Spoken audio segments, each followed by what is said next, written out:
Subscribe now and press the bell icon. Never miss an update.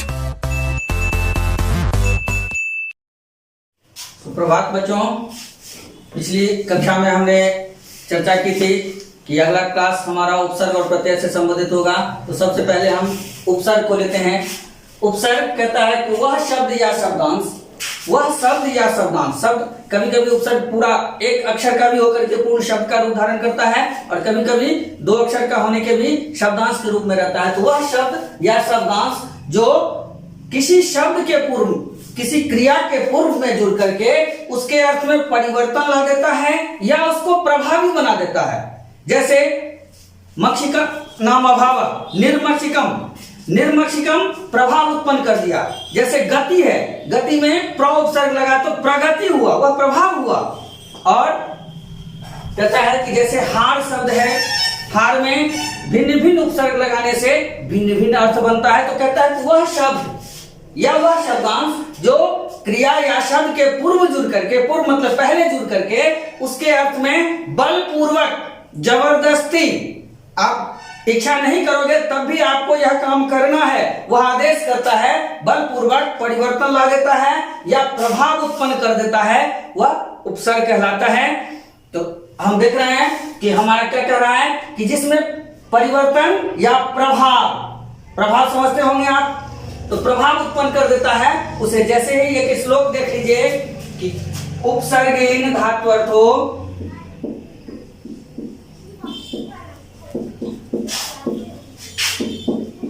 बलादन्यत्र नीयते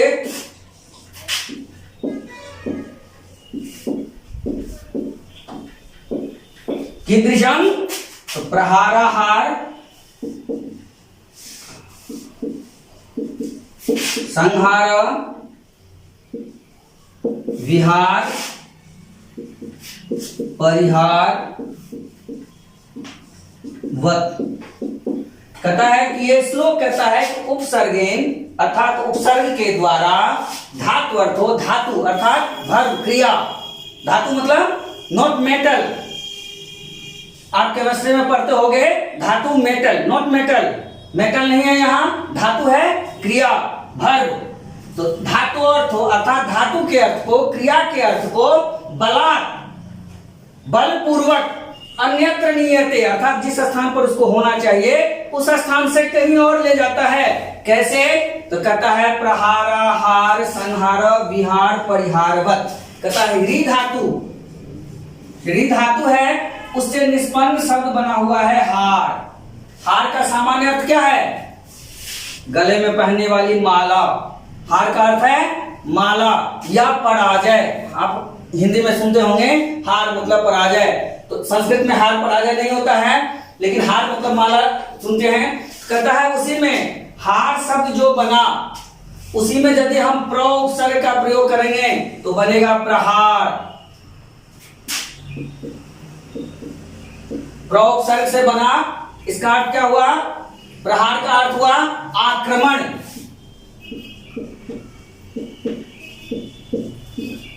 प्रहार, उसी हार में यदि हम आंग उपसर्ग लगाएंगे तो बनेगा आहार।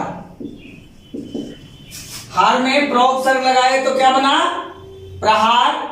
आंग उपसर्ग लगाए तो आहार। आहार का मतलब होता है भोजन। उसके बाद है संहार। हार में सम उपसर्ग लगा दिया तो क्या बना? संहार। हम आप कहते हैं संहार कर दिया अर्थात विनाश। विहार, वी उपसर्ग लगा दिया तो क्या बना? विहार का मतलब होता है भ्रमण। और परिहार, परि उपसर्ग लगा दिया तो परिहार मतलब पराजय। हमारे सामने में एक छोटा सा श्लोक है जिसमें दिखा दिया है कि देखिए कैसे परिवर्तन होता है। सब बना हुआ है, ह्री धातु से निष्पन्न बना हुआ, निष्पन्न मतलब बना हुआ, ह्री धातु है, वर्ब है, उसमें शब्द बनता है क्या? हार। ह्री से बना है हार, और हार में जब हम भिन्न भिन्न उपसर्ग का प्रयोग करते हैं तो क्या बनता है?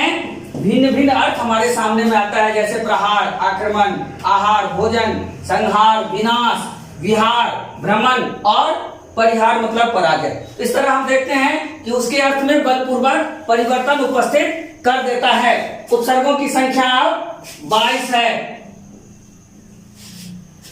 उपसर्गों की संख्या कुल 22 है। देख लीजिए आपके सामने में प्र, परा, अप, सम, अनु, अव, निस, निर, दुस, दुर, वि, आंग, नि, अधि, अपि, अति, सु, उत, अभि, प्रति, परि, उप। ये 22 उपसर्ग हैं।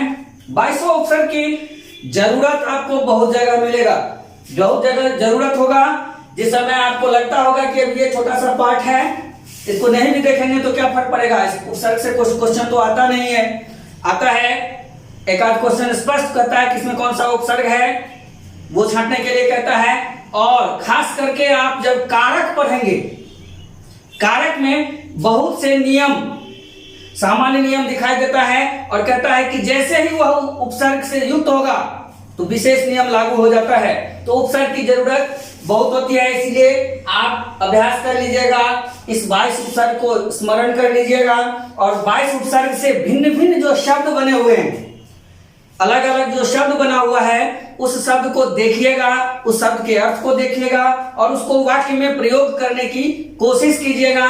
इसके अतिरिक्त स्मरण रहेगा, यदि स्मरण रहेगा तो कारक जब हम पलटेंगे, कारक जब हम पढ़ेंगे, हमारा जो 2-3 क्लास के बाद कारक में हम जब घुसेंगे तो उस समय इसकी महत्ता, इसका इंपॉर्टेंस जो है वह आपके सामने में आएगा। तो ये देख लीजिए, ये 22 है, नोट कर लीजिए, इस 22 को स्मरण कर लेना है और इसके शब्द जो बनते हैं, इन उपसर्गों से जो शब्द निर्माण होता है उसके अर्थ के साथ स्मरण करेंगे और उसको वाक्य में प्रयोग करेंगे।